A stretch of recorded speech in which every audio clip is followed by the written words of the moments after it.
Hello and welcome to Batch for Books. Today we're going to cover how to navigate the transaction screen. This is the screen where you'll be spending the majority of your time within Batch, and I'll be showing you the various actions that you're able to make on a transaction, as well as the types of data listed for each transaction. So let's go into Batch and start from the Batch for Books payment home screen. If we go into period summaries, and into open invoices for Aries distribution. First, let's talk about the different actions you can take on a transaction, which can be found on the left-hand side of the screen. We have a key at the bottom left of the table here that lists the options, but let's go over them one by one. So A is for Authorize. This is what you'll select when you're ready to authorize a transaction for payment. V is for Verified.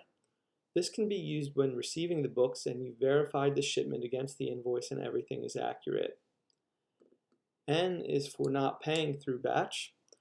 This is to be used when you're paying a transaction outside the Batch system, such as paying the vendor directly through credit card. C is for Cancel. This cancels any action you've selected up until you've hit Update. So if you select A for Authorized, but decide before updating the page that you'd like to keep it open, you would just select C. And finally, we have R for Restore to Open.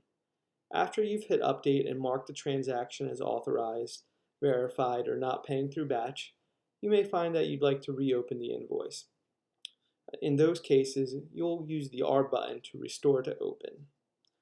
There is also a way to apply the same action to all the transactions on the screen. Looking at all the open transactions here, let's suppose that we're paying all these invoices outside of the Batch system. We can go to the bottom row, select all,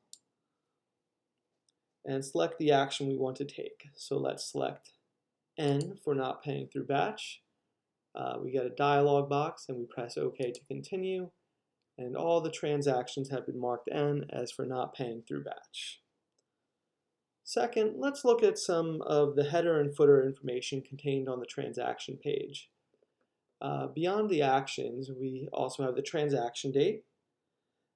We have the type of transaction. The three general types are invoice, claim, or credit note. We have view PDF. If a publisher has supplied a PDF of an invoice, you will see an icon here.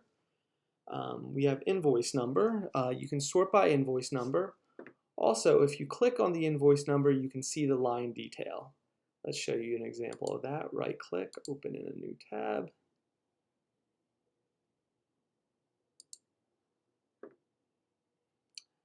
And there we see our line detail for that particular invoice. Let's close that down. We can sort also by credit note, claim, or invoice reference number. We have the due date, of course, and the status. There's claim view, which shows when a claim has been sent to the supplier. Date authorized. This will display the date you've authorized the invoice. As we're currently looking at all open invoices, there's nothing in that column. Currency shows the currency of the invoice. For US booksellers, this will always be USD. Value shows the original value of the transaction. Outstanding is still the amount owed for the transaction. Generally speaking, value and outstanding amount will be identical, but if you make a claim through Batch, the outstanding amount will display the original amount of the transaction minus the claim amount. Now if we see these amounts at the top and the bottom of the screen here, the values at the top show the authorized amount that is ready for payment for a specific vendor for the current period. The values at the bottom of the table are the grand totals for all vendors for the current period. Finally, there is a number of different ways to filter the list of transactions. If we go up here, we can filter the transactions by all. So this will be showing all of the transactions regardless of the status. We can filter by authorized, verified, not paying through batch, open, or open and verified. And that is pretty much it for the transaction screen.